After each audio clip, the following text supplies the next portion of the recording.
Ketika Mbah Mun ngersakno Gus Yasin jadi wakil gubernur, juga abahnya Gus Rosid ini Gus Subab kerso jadi DPR RI, Gus Kamil ya ketua DPR Rembang. Itu maka menjadi fikih bahwa ulama itu tidak harus berhadapan-hadapan dengan negara. Buktinya orang sekali Mbah Mun, putrane diminta disuruh mengkhidmati negara.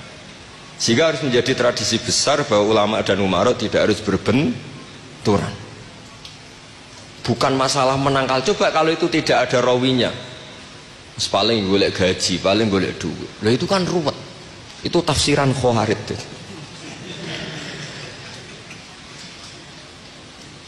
Jadi, saya itu punya sanad mutasil. Saya berkali-kali ketemu abahnya Gus Rosid, beliau juga guru saya, Gus Subab, semuanya.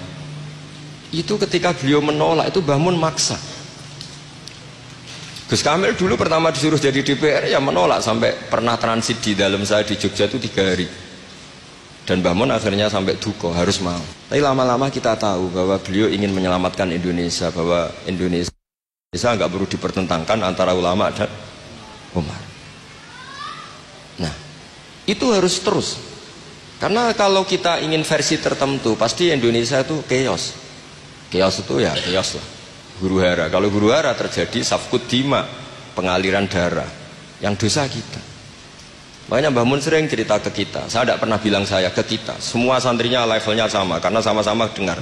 Bedanya lali beeling gitu, dok. Ambek paham sama tidak paham itu, dok. Sebetulnya saya ingin bilang saya, karena saya berkali-kali khassoni bidzalika syekhuna, tapi kita semua sama lah, sama-sama mutawatir sama. Fiqhus siyasa atau fiqhul imamah atau fiqhul khilafah, terserahlah bahasa sampeyan. Itu juga harus diwariskan. Sehingga dulu sampean tak ceritani, dulu yang semi-semi Khawarij itu ya sudah banyak.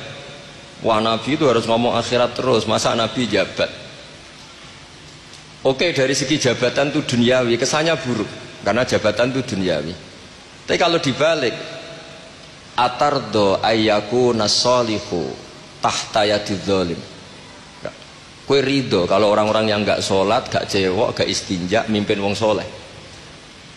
Jadi harus dibalik, harus membolehkan orang soleh yang mimpin orang dolim. Jangan dibalik, wong soleh pokoknya yang masjid kabeh wiridan kabeh dipimpin wong dolim hanya karena kamu mengharamkan politik. Jadi orang itu harus ngerti. Makanya ketika beberapa nabi itu harus kita tahu, ada nabi yang ngaji terus kayak Nabi Yahya, Nabi Isa. Ada yang nabi yang seumur-umur itu jabat kayak Nabi Dawud, Nabi Sulaiman. Kamu boleh meniru Nabi Dawud, Sulaiman jabat, tapi nggak boleh meniru istrinya 1000.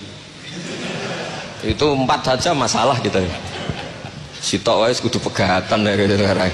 Rai-rai gak meyakinkan ini 1 aja sudah. Tapi itu tidak saya loh. Jadi sampai Allah menurunkan ayat am yahsudunan nasa ala ma atahum wa hum min fadli faqad ataina ala ibrahim alkitaba wal hikmata wa atainahum mulkan azima. Jadi ada orang-orang soleh yang oleh Allah disebut bahwa mereka itu jabat. Gini ku alu Ibrahim. Ada banyaklah orang-orang soleh yang jabat.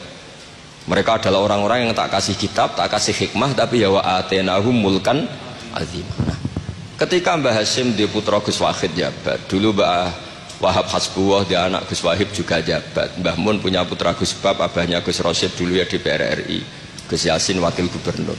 Ini kita sebagai muridnya Mbah Mun bukan melihat urusan jabatan, urusan bahwa kita ikut berbakti sama negara.